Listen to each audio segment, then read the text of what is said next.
কামাখ্যানন্দন দাস মহাপাত্রের পর টানা 3বার তৃণমূলের দখলে পটাশপুর বিধানসভা।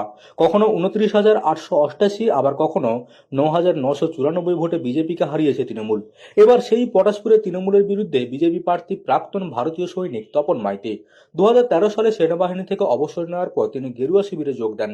ধীরে ধীরে সংগঠনে নিজের জায়গা তৈরি করেন। কখনো বিজেপির মণ্ডল সভাপতি, আবার কখনো বিজেপির জেলা সভাপতি। 2018 সাল থেকে 2019 সাল পর্যন্ত কাঁথি সাংগঠনিক জেলা বিজেপির দায়িত্বও তার কাঁধে ছিল। এবার তাকেই সামনে রেখে পটাশপুরে জয়ের লড়াইয়ে নেমেছে বিজেপি। প্রত্যেকটা মানুষের কাছে আমি আবার পুনর্বার আবেদন করব, আপনারা আশীর্বাদ করুন, ভারতীয় জনতা পার্টিকে জয়যুক্ত করুন। আমরা স্বচ্ছ পশ্চিমবঙ্গ দেব।